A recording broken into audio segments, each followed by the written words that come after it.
안녕하세요. 저는 오남매를 키우고 있는 아빠입니다.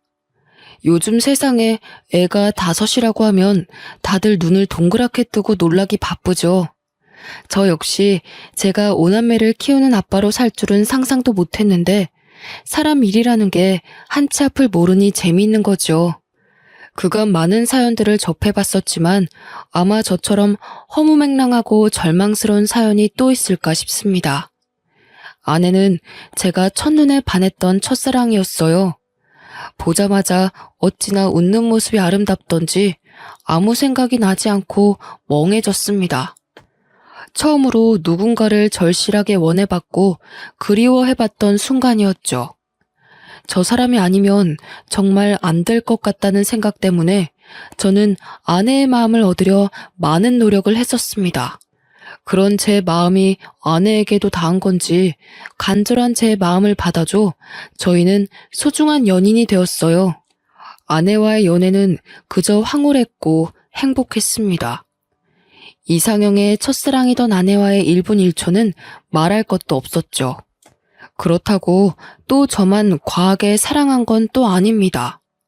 아내 역시 저 못지않게 제게 많은 사랑을 주었고 저희는 남부러울 것 하나 없이 행복한 나날을 보냈어요. 서로가 사회에서 성장해 나가는 모습들을 가장 가까이에서 지켜보며 응원을 해주며 사랑을 키워갔습니다. 긴 시간을 함께하던 끝에 저희는 결혼을 했고 첫사랑과의 결혼이라는 타이틀에 많은 이들의 부러움을 사게 되었죠. 긴 연애 끝에 한 결혼이었음에도 결혼 후 달라진 건 없었습니다. 여전히 아내를 보면 설레는 마음이 있었고 이 사람이 내 아내라는 게 믿기지 않을 정도로 참 좋았죠. 이렇다 보니 저희 부부는 사이가 정말 좋았고 동네에서도 지인들 사이에서도 유명한 인꼬 부부였습니다. 결혼 후 바로 아이가 생겼고 그 바람에 아내는 퇴사를 결정한 후 집에서 살림과 육아를 맡아줬어요. 분명 답답하고 힘들 법도 한데 제 아내는 오히려 밖에서 온종일 일하는 저를 더 걱정해줬고 많이도 챙겨줬습니다. 그 어린아이를 키우며 버겁고 힘들 텐데 단 한 번도 저녁 밥상을 대충 차려준 적이 없었죠. 그뿐 아니라 아침에도 손수 따뜻한 밥상을 차려주는 아내였습니다. 엄마로서도 아내로서도 100점이던 사람이었죠. 이런 아내와 토끼 같은 자식을 두고 있으니 솔직히 세상 부러울 게 없었어요. 저를 살아가게 하는 원동력이 바로 제 가족들이었죠. 문제 아닌 문제는 사이가 너무 좋아서 그런지 연달아 쭉 아이를 낳게 되었고 결국 5남매의 부모가 되었다는 겁니다. 저희 부부 모두가 아이를 좋아하고 원했기에 3명 정도를 낳을 생각이긴 했어요. 그러나 이렇게 5남매를 키우게 될 줄은 상상도 못했습니다. 사이도 좋았던 부부가 5남매를 키운다고 하니 주변에서는 엄청난 이슈였고 또 저희 부부를 대단하게 여겨주시더라고요. 요즘 아이 1명 키우는 것도 벅찬 세상에 5을 어떻게 키우냐며 대단하다고 말이죠. 저희 부부가 5남매를 낳고도 걱정 없이 살 수 있었던 건 솔직히 제가 버는 돈으로 충분히 여유 있게 살 수 있었고 아내가 집에서 해주는 살림과 육아 덕분에 가능했습니다. 아내도 저도 각자 맡은 일에 최선을 다했기에 5남매를 키우는 건 솔직히 큰 문제로 다가오지 않았죠. 사실 아내에게 미안한 부분들도 많았습니다. 사업가로 승승장구하면서 가장으로서 역할을 다하느라 애들 곁에 늘 있어주는 아빠가 아니라서 가슴 한켠에는 늘 미안함이 있었죠. 그런 저를 보며 아내는 늘 말해줬습니다. 여보, 요즘 왜 자꾸 말끝마다 미안하다는 말을 하고 그래? 진심으로 미안해서 그렇지. 5남매 키우는 것도 벅찰 텐데 힘든 내색 한 번을 안 하고 군말 없이 살림에 육아에 다 해주니까. 여보, 그렇게 따지면 당신은? 당신도 쉴 수 있으면서도 안 쉬고 우리 5남매 안 굶기려고 휴무도 없이 일하잖아. 그냥 그렇게 생각해봐. 나도 여보도 각자 역할에 최선을 다하는 거라고 생각해봐봐. 비교하는 건 아니지만 다른 집 아내들 보면 독박 육아에 모내해서 힘들다고 하는데 당신은 어쩜 그런 게 없냐? 정말 고마워 여보. 에이, 솔직히 오남매 나까지 먹여 살리려고 노력하는 무거운 당신 어깨만큼 힘들까? 나야 뭐 애들 보고 집에서 살림하는 게 전부인데 뭐. 당신이야말로 늘 고마워. 아내는 정말 외모만큼이나 마음씨도 훌륭했습니다. 이런 아내가 있으니 제가 더 열심히 할 수밖에 없었죠.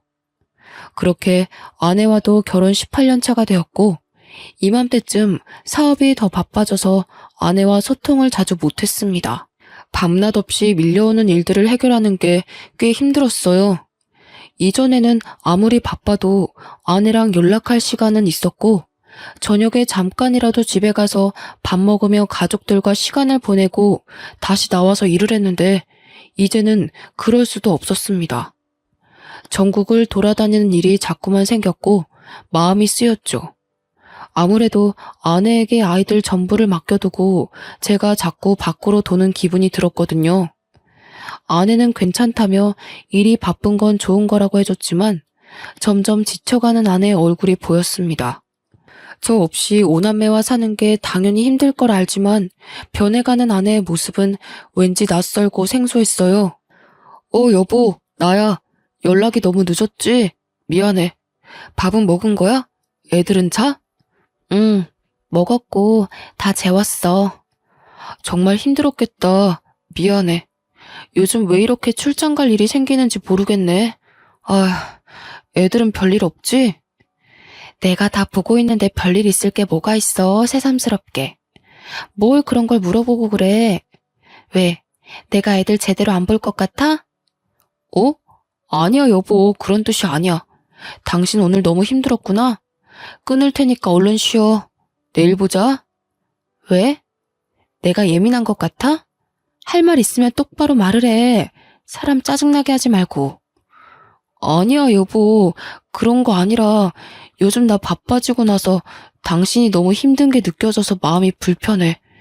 그냥 힘들면 힘들다고 말해줘 여보. 가정부나 시터를 고용하던가 뭔가 방법을 찾아보게. 내 살림은 내가 한다고 했지. 그리고 내 새끼들을 왜 남한테 맡겨? 내가 알아서 한다는데 왜 그러냐고 왜? 그래 알겠어 여보. 오늘은 우선 쉬고 내일 얘기하자. 한 번만 더 그딴 소리 해봐. 가만 안 둘 거야. 아내는 확실히 변했습니다. 아무리 화나는 일이 있어도 절대 소리치는 성격이 아니었는데 이때쯤은 조금만 뜻이 달라져도 막 소리를 지르며 사람을 당황시켰죠.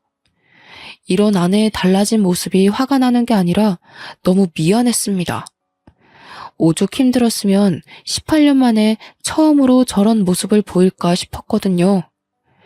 이런 아내의 변화는 그저 제 마음을 아프게 할 뿐이었고 어떻게든 가정에 소홀하지 말자는 생각을 했습니다. 그래서 저는 그 바쁜 와중에도 무조건 지방에 갔다 와도 집으로 돌아왔고 집에서 보내는 시간을 많이 만들려고 노력했어요. 아무래도 제가 집에 있으면 오남매가 아내를 귀찮게 하지 않으니 쉴 수 있었죠. 전 아내에게 그런 쉼의 시간을 주고 싶었고 제 마음이 닿은 건지는 모르겠지만 제가 집에 있으면 아내는 늘 안방에 들어가 침대에 누워버렸습니다. 그런 모습에 내심 서운할 때도 있었지만 얼마나 지치면 그럴까 싶어서 아무 말도 하지 않았어요. 18년차 부부라고 하기에는 저희 부부는 아직도 서로 조심하는 부분들이 많았습니다. 18년차가 되면 어느 정도 서로 편해지기도 하고 각자 사생활을 존중해주는 부부들이 많지만 저희는 그렇지 않았죠. 그래서 주위에서 이런 말도 많이 들었습니다. 첫사랑과 결혼하면 18년이 지나도 설레냐는 둥, 여전히 아내가 그렇게 좋냐는 둥 말이죠. 그런데 꼭 첫사랑과 결혼해서 그런 것 같지는 않고 제가 아내를 위하는 마음이 크다 보니 조심스러웠고 그런 제 마음을 아내도 따라줘서 가능했던 것 같습니다. 어떤 문제도 없이 평탄하게 달려온 결혼 생활은 갑작스럽게 금이 가기 시작했어요. 아내가 이상하게 점점 집안일에 소홀해지는 게 느껴졌죠. 처음에는 대수롭지 않게 여겼습니다. 그러나 상황은 정말 심각했어요. 하루는 일을 하고 있는데 애들 학원에서 전화가 온 겁니다. 아, 네. 여보세요? 유니, 미니 아버님 맞으시죠? 네, 맞는데 누구시죠? 아, 네, 아버님. 여기 유니, 미니 학원인데 어머님이 오늘 픽업을 안 오셔서요. 쌍둥이들 집으로 데려다 주면 되는 걸까요? 네? 애들 엄마가 픽업을 안 갔나요? 우선 제가 20분 내로 애들 데리러 갈 테니 잠시만 부탁드릴게요. 죄송합니다. 오남매를 키우며 단 한 번도 이런 일은 없었습니다. 심지어 아내가 몸져 누워도 아이들 픽업은 꼭 본인이 고집해서 했던 일이죠. 애들이 어느 정도 컸기 때문에 집 앞에 내려줘도 충분히 찾아올 수 있었지만 이건 아내가 강하게 고집하던 부분이라 저 역시 그걸 따라줬었습니다. 그런 아내가 셋째, 넷째 쌍둥이들 픽업을 안 갔다고 하니 놀라웠어요. 저는 급하게 애들 학원으로 가며 아내에게 수차례 전화를 했습니다. 5통째가 되니 그때서야 아내가 전화를 받았죠. 여보, 무슨 일 있는 거야? 지금 어디야? 둥이들 학원에서 전화 왔더라고. 그래서 급하게 내가 픽업 가고 있어, 지금. 아, 그럼 해결됐잖아. 왜 전화를 그렇게까지 해? 당신 의처증 있어? 뭐? 뭐라고 한 거야, 지금? 의처증이라니. 당신이 한 번도 이런 적이 없는데 전화도 안 받으니 놀랄 수밖에 없잖아. 내가 애야? 애도 아닌데 뭘 그렇게 걱정을 하는데. 나한테 집착 좀 하지 마. 숨 막혀 죽겠으니까. 당신 정말 말을 그렇게밖에 못해? 어떻게 그럴 수 있어? 그 짧은 시간 동안 내가 얼마나 걱정했는 줄 알아? 알겠다고. 근데 가고 있다며. 근데 어쩌라고. 뭐? 당신 정말 요즘 왜 그래? 힘든 게 있으면 말을 하라고 했잖아. 당신이 말하면 내가 안 들어주는 것도 아닌데 왜 자꾸 삐딱하게 나오는 거야? 아, 됐어. 그냥 나도 좀 놀고 싶고 쉬고 싶어서 그래. 됐니? 그냥 냅둬. 내가 알아서 할 테니까. 그런 무책임한 소리가 어디 있어.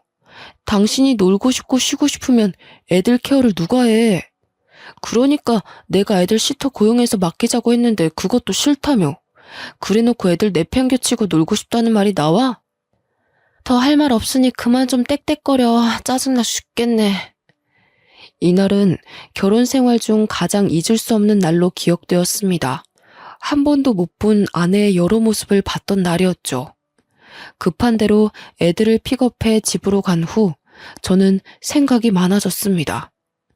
그제서야 바빠서 제대로 직면하지 못했던 집안 꼴이 보였어요.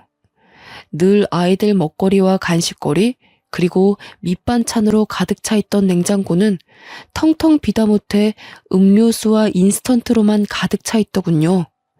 그뿐 아니라 집안 상태는 엉망이었고 설거지는 가득했습니다. 그걸 하나하나 치우며 가까이에서 보니 집안 상태는 최악이었어요. 여기서 제가 충격을 받은 건 아이들끼리 하는 대화를 듣고였습니다. 첫째와 둘째는 고등학생, 중학생이라서 본인들 의견을 확실하게 말하고 표현할 수 있는 나이였죠. 야, 최솔, 너 어제 엄마랑 이야기해봤어? 아니, 해보려고 했는데 엄마가 집에 안 왔잖아. 오빠, 그냥 내 생각에는 아빠한테 말하는 게 좋을 것 같아. 솔직히 지금 이 상황을 좀 봐봐. 이건 아니잖아. 나도 아빠한테 말하고 싶은데 엄마랑 아빠 대판 싸울까봐 그렇지. 아, 모르겠다. 진짜 엄마 요즘 왜 그럴까? 내가 친구한테 말했는데 자기네 엄마랑 아빠도 이러다가 이혼했대. 엄마가 바람핀 거 걸려서. 야, 최솔, 말 함부로 하지 마. 네 친구네 집이랑 우리 집이랑 같아? 엄마는 그냥 잠깐 방황하시는 거겠지. 엄마가 그럴 사람이냐? 아니, 솔직히 난 이상한 게 한두 가지가 아니야. 오빠는 남자라서 잘 모르겠지만 뭔가 동생들도 다 뭔가 아니야, 됐다. 첫째와 둘째의 대화는 머리를 한 대 얻어맞은 것처럼 충격적으로 다가왔습니다. 순간적으로 애들 방문을 확 열고 들어가 무슨 말이냐고 물어볼까 싶었지만 전 그러지 않았어요. 제 머릿속이 너무 복잡해서 이것들을 정리할 시간이 필요했죠. 생각해보니 아내는 단 한 번도 본인 입장을 내세워 본 적이 없었습니다. 늘 제가 원하는 대로 하려고 했고 아이들이 원하는 대로 살았던 사람이었죠. 그런 사람이 갑자기 이렇게 돌변한 건 단순한 이유는 아니겠다 싶었고 전 생각에 잠겨버렸습니다. 어쩌면 아내가 저에 대한 마음이 식어버려 더는 결혼 생활을 유지하고 싶지 않을 수 있겠다는 극한의 상황까지 가버렸죠. 하지만 멍청하게도 저는 아내에 대한 마음이 변한 게 하나 없었고 아내가 저렇게 된 게 전부 제 탓 같았습니다. 마음이 아프고 머릿속이 혼란스러웠어도 저는 5남매의 아빠이니 일을 해야 했습니다. 복잡한 심경은 잠시 뒤로 하고 다시 일에 집중하며 살았어요. 여전히 아내는 밖으로 돌았고 첫째와 둘째가 막내까지 돌보고 있다는 사실을 알게 되었습니다. 결국 아내의 의견을 듣지 않고 가사 도우미와 베이비시터를 고용해 아이들을 맡겼죠. 아내에게 대체 왜 그러냐고 따져 묻고 싶어도 너무 바빠서 그럴 시간도 없었고 아내랑 마주할 시간도 없었어요. 분명 아내도 베이비시터와 가사 도우미를 고용한 걸 알 텐데 제게 아무 말도 하지 않는 걸 보고 절망했습니다. 이제 정말 걷잡을 수 없을 정도로 아내와 멀어진 기분이 들었죠. 조금만 지나면 제가 숨 쉴 틈이 생기니 그때가 되면 아내에게 대체 왜 그러냐고 물어보려던 참이었어요.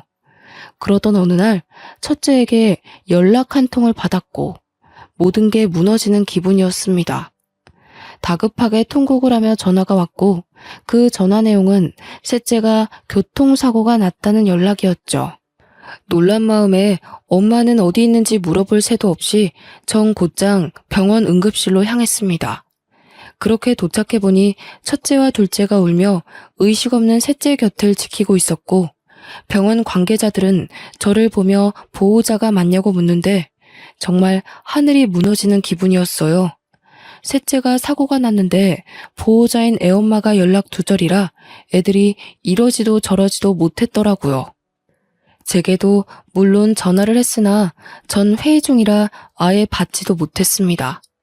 그 긴 시간 동안 애들끼리 얼마나 무섭고 불안했을지 또 셋째는 얼마나 아팠을지 생각하면 가슴이 찢어지는 기분이었죠. 정신이 없었지만 차근차근 해결해 나가려 정신을 딱 붙잡았습니다. 그런데 또 충격적인 얘기를 들어야 했어요. 보호자분, 환자분과 보호자분 수혈 적합 검사를 실시해 보았는데 수혈 자체가 불가능하세요. 지금 환자분 혈액 수치가 너무 떨어져서 B형의 혈액을 구해서 응급 수혈해야 되거든요. 여기 보호자가 수혈 동의서 작성해 주셔야 되세요. 네? 왜 수혈 검사가 안 되는 거죠? 아니 B형이요? 제가 윤이랑 혈액형이 같은데 무슨 말씀이세요? 윤이 A형 아닌가요? 네? 아니에요. 방금 검사실에서 연락받았는데 최윤님 B형이라고 확인받았습니다. 혹시 A형으로 알고 계셨어요? 일단 수치가 계속 떨어지니 서명 좀 바로 부탁드려요. 저는 정말 당황스러웠습니다. 우리 셋째가 B형이라니 저랑 아내는 모두 A형인데 어떻게 B형이 나올 수 있겠습니까? 그제서야 셋째가 저와 닮은 구석이 없는 게 눈에 보이더라고요. 그러나 아내는 닮은 구석이 있기도 했고 5남매가 각자 다르게 생겼으니 그럴 수 있겠지 생각하며 살았습니다. 외적으로는 닮은 게 없었지만 살다 보니 뭔가 저랑 비슷한 구석들이 보였거든요. 아니 더 정확하게는 애초에 친자가 아닐 거라는 의심을 해본 적이 없었죠. 셋째와 저의 유전자 검사를 진행하는 과정에서 혹시나 하는 마음에 5남매 전부 친자 검사를 실시했습니다. 사실 두려웠어요. 이미 셋째는 제 친자가 아닌 걸 알게 되었고 셋째가 쌍둥이니까 넷째도 친자가 아니라는 소리였죠. 그런데 혹시라도 5남매 중 한 명도 내 핏줄이 없다면 이 상황을 어떻게 헤쳐나가야 할지 모르겠더라고요. 그리고 대체 아내가 왜 이런 짓을 한 건지 납득할 수 없었습니다. 떨리고 두려운 마음으로 오남매의 친자 검사를 모두 했고 믿고 싶지 않은 결과를 확인하고 손이 떨리기 시작했습니다. 어떻게 5아이 모두가 친자가 아니라는 결과가 나올 수 있을까요? 저는 아직도 믿기지 않습니다. 결과가 확실하냐고 몇 번이나 되물었죠. 참 믿기지 않았던 게 저희 부부는 사이도 좋았고 자연 임신을 수도 없이 시도를 했습니다. 그렇기에 오남매를 무리 없이 낳아서 키울 수 있던 건데 친자가 아니라뇨. 여태 자연 임신을 시도했던 건 대체 뭔가 싶었고 저는 혼란 속에 비뇨기과로 향했습니다. 말을 꺼내기도 어이가 없고 수치스러웠지만 정확히 알아야 했어요. 그러자 의사는 제게 놀라운 말을 해줬죠. 최준호 씨, 혹시 모르셨던 건가요? 네? 제가 뭐를 몰라요? 그냥 말씀해 주세요. 아니, 최준호 씨 무정자증이신데 5남매를 키우신다고요? 그럴 수가 없거든요. 네? 제가 무정자증이라고요? 그럼 자연 임신을 수차례 시도했어도 애초에 불가능이었다는 거죠? 그렇죠. 무정자증이셔서 애초에 아이를 갖는 건 무리신데. 아무래도 아이들 친자 검사를 해보는 게 좋으시겠네요. 말을 하면서도 제 마음이 무겁네요. 놀랍게도 저는 아이를 가질 수 없는 무정자증이었습니다. 애초에 자연 임신을 그렇게 시도했어도 불가능했던 거였죠. 의사의 말을 듣고 나니 모든 퍼즐들이 하나씩 맞춰지기 시작했습니다. 동시에 아내에 대한 증오스러운 마음이 점점 커지기 시작했고 왜 제게 이런 일까지 벌였는지 이유가 알고 싶었어요. 아내를 만나러 가기 전 생각을 정리할 시간이 필요했습니다. 그래서 부부 상담사로 일하고 있는 친한 지인을 찾아가서 그간 있던 일들을 모두 실토했죠. 나 무정자증이래. 그리고 우리 5남매 전부 내 친자가 아니라더라. 이번에 셋째 교통사고 나서 수혈을 해야 했거든. 그래서 내 피 주려고 병원에 말했더니 친아빠가 맞냐고 하더라. 혈액형이 다르다고. 참, 뭐야? 너 이거 사실이야? 친자 검사를 해본 거야? 5명 전부 해봤더니 5남매 전부 내 친자가 아니래. 나는 지금 이것도 충격이지만 대체 그 사람이 왜 나한테 그랬는지 너무 알고 싶어. 나는 몰랐어도 본인은 알았을 거 아니야. 그런데 어떻게 18년을 감쪽같이 속이고 살았을까? 이건 보통 일이 아닌데? 너 괜찮냐? 하도 어이가 없고 충격적이라서 눈물도 안 나온다. 그냥 집사람이랑 대면을 해야 하는데 그 입에서 무슨 말이 나올까 무서워. 나랑 결혼 생활을 하는 내내 외도를 했다는 거잖아. 맞지? 준호야, 내 말 잘 들어. 우선 너 정신 똑바로 차려야 해. 알겠지? 집사람 분명히 불륜이니까 증거 똑바로 잡아야 해. 열받고 감정이 격해지겠지만 결국 이성 찾고 증거를 찾는 게 준호 네가 이길 수 있는 방법이고 복수할 수 있는 방법이야. 어떻게 증거를 찾아야 할지도 모르겠어. 그냥 머릿속이 백지처럼 새하얘. 내가 아는 탐정이 있거든? 내 지인인데 정말 합법적으로 증거 잘 찾아주니까 그쪽 도움 받아봐. 내가 말해둘게. 알겠지? 혼란스러워 아무 생각도 할 수 없었던 저였지만 지인의 도움으로 조금씩 자리를 잡아가게 되었습니다. 아내에게 왜 그랬냐고 당장이라도 따져묻고 싶었지만 지인과 대화를 해보니 증거를 찾는 게 우선이라는 생각이 들었죠. 그래서 열받고 분하지만 증거를 찾을 때까지는 입을 다물고 있기로 했어요. 솔직히 많은 생각이 들었습니다. 5남매 모두 아빠가 다른 건지 아니면 다 같은 아빠인 건지 이것조차 알 수 없는 상황이니 미치고 팔짝 뛸 노릇이었죠. 그렇게 하루하루를 애타며 그 결과를 기다렸고 드디어 아내의 화려한 비밀을 알게 되었습니다. 아마 제 사연을 읽는 분들도 많이 놀라실 텐데 차분히 말해볼게요. 아내에게 상간남은 총 4명이었습니다. 여기서 멈추지 않았던 충격은 이 4명의 상간남들이 전부 저희 집 맞은편 아파트에 살고 있었죠. 결국 애 5을 키우는 애엄마가 한 동네에서 5살림을 하고 있었다는 말인데 전 정말 쓰러질 뻔했습니다. 얼마나 간이 크면 어떻게 이런 짓까지 할 수 있었을까요? 더군다나 애들과 같이 사는 이 동네에서 그러고 싶었을까요? 증거를 찾아다 주신 탐정이 제게 이런 말을 했습니다. 제가 탐정일 10여 년 동안 하면서 이렇게 미친 여자는 처음 봅니다. 애엄마가 집 앞에서 5살림을 차린 건 진짜 처음 봐서 제가 며칠 내내 주의 깊게 본 거였거든요. 제가 착각했을까 봐요. 정말 5살림 맞나요? 증거를 받긴 했는데 아니 상식적으로 믿기지가 않아서요. 별꼴 다 보는 저도 황당한데 얼마나 놀라셨겠어요. 다른 거 다 필요 없고 얼른 이 증거로 상간남 소송 싹 다 해버리고 이혼하세요. 저 여자는 고쳤을 것도 없어 보입니다.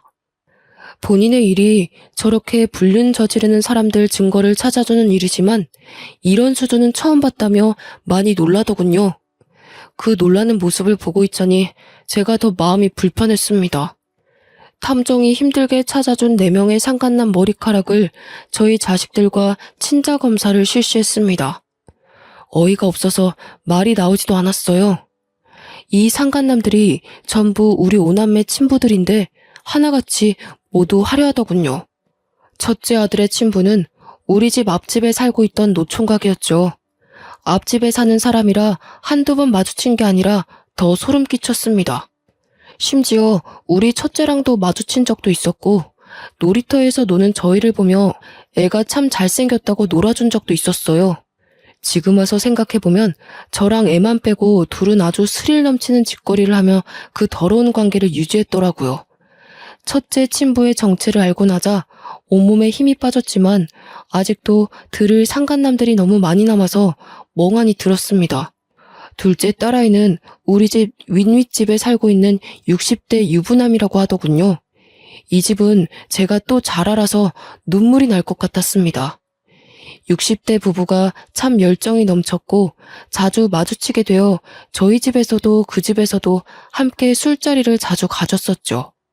제가 형님, 형수님 하며 깍듯하게 대했고 서로 참 잘 지냈는데 어떻게 이런 일이 생길 수 있는 건지 모르겠더라고요. 심지어 아내가 둘째 임신했을 때 그 형님과 형수님이 저 대신 아내를 잘 챙겨주셔서 비싼 선물도 자주 해드렸었습니다. 그런데 지금 와서 보니 형님은 지혜를 임신한 아내를 챙겼던 거였죠. 저와 형수님을 제대로 기만한 거였습니다. 세상에 믿을 사람 하나도 없다지만 어떻게 이런 일이 있을 수 있을까요? 저는 둘째 친부의 정체를 듣고 참았던 눈물이 쏟아졌고 멘탈이 무너졌습니다. 더는 버틸 수 없었고 듣고 싶지도 않았죠. 그러나 너무 야속하게도 들어야 했고 알아야 했습니다. 셋째, 넷째, 우리 쌍둥이들 친부는 맞은편 아파트에 살고 있는 20대 건장한 청년인데 아마 눈마저 어떻게 불륜을 저지르다 애가 생긴 것 같았습니다. 그러다 관계가 유지가 되었던 것 같았죠.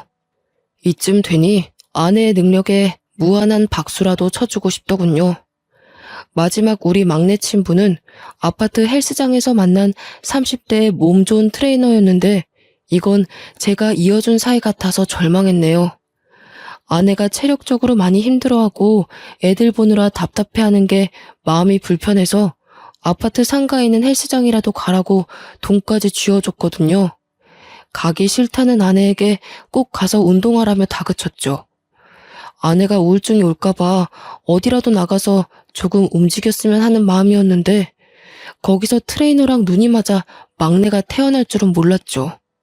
노총각의 60대 유부남에 20대 청년에 30대 트레이너까지. 한 동네에서 이렇게 바람을 피는 것도 아주 대단하다 싶었습니다. 능력이 아주 좋은 거겠죠? 저는 자리를 깔아줘도 못할 것 같았거든요. 눈이 확 뒤집혔고 충격을 너무 많이 받아서 말도 제대로 못하고 있었는데 아내가 집으로 왔습니다. 한동안 외박도 말없이 하고 집안일은 아예 손을 떼버렸고 애들도 제대로 보지 않았죠. 아내가 오면 다툴 게 뻔했고 이 놀라운 사실을 애들이 듣기는 원치 않았습니다.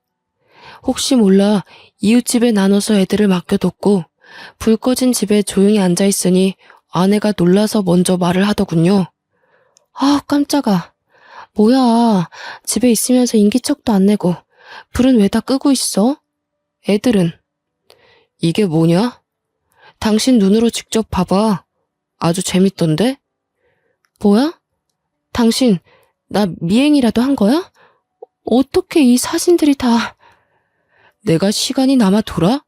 이딴 더러운 짓 하는 아내 미행이나 하고 다니게? 너 정말 화려하더라. 너무 더러워서 말도 못 꺼내겠다. 노총각의 60대 유부남의 20대 남자의 30대 트레이너까지.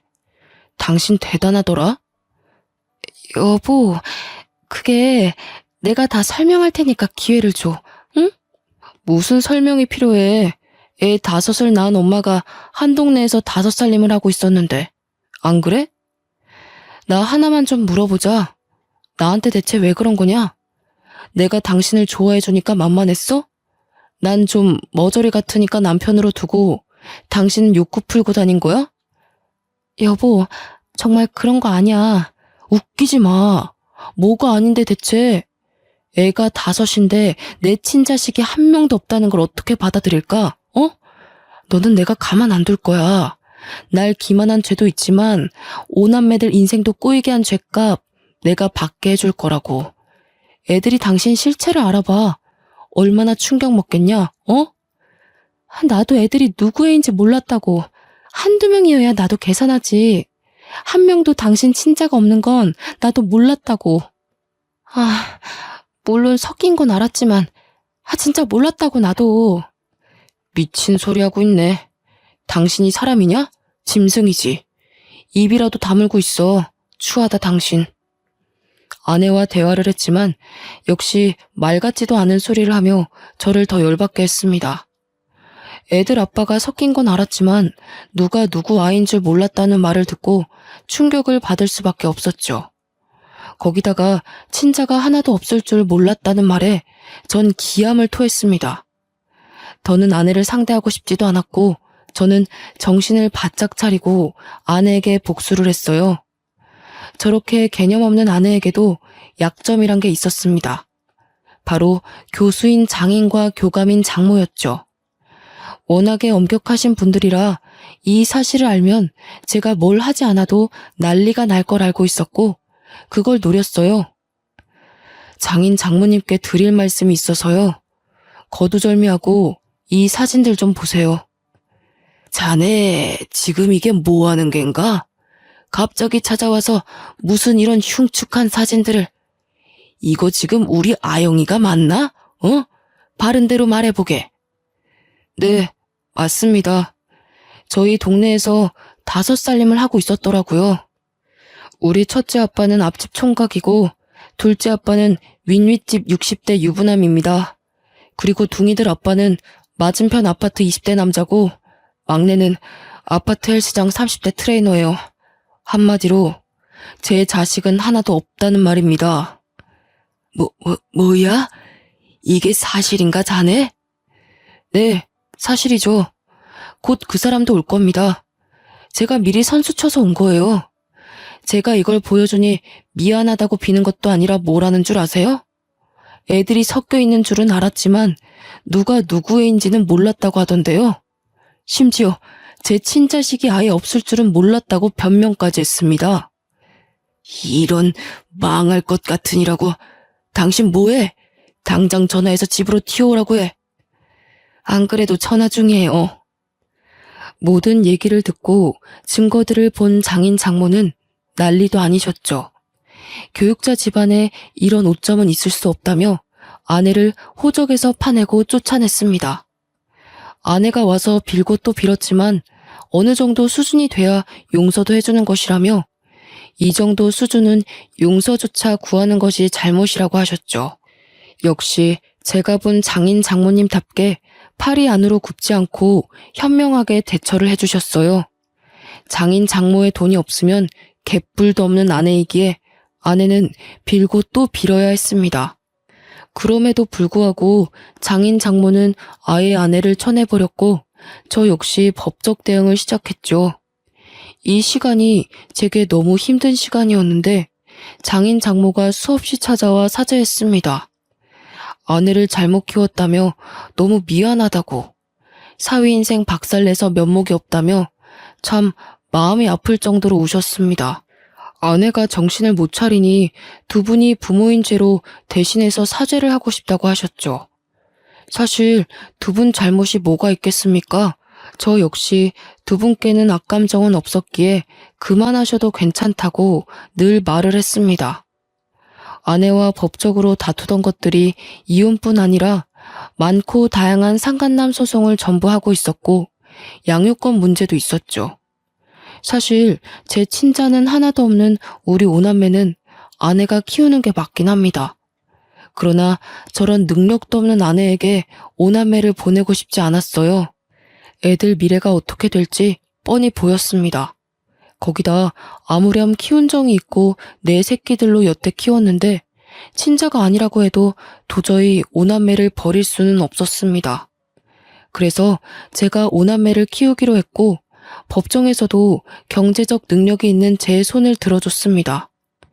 여기서 오남매의 의견도 물어봤는데 어느 정도 사실을 알게 된 오남매 모두가 저와 함께 살고 싶다고 의견을 냈죠.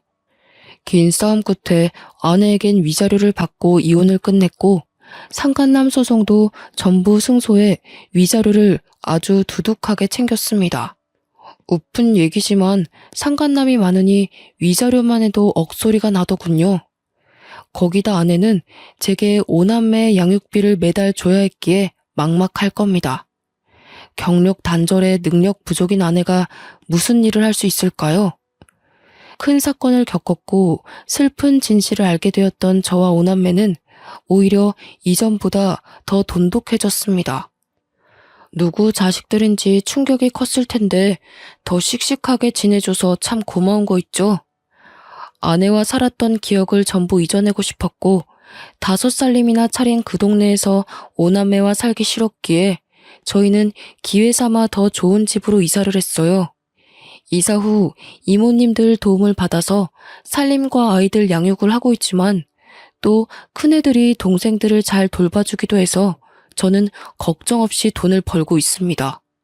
그리고 끝까지 사죄하시던 장인 장모님이 아내는 버렸지만 오남매와 저를 놓지는 못하셨어요. 제가 일이 바쁜 것도 알고 오남매를 엄마 없이 키우려면 얼마나 신경을 많이 써야 하는지 아셨기에 따뜻한 손길을 내밀어 주셨습니다.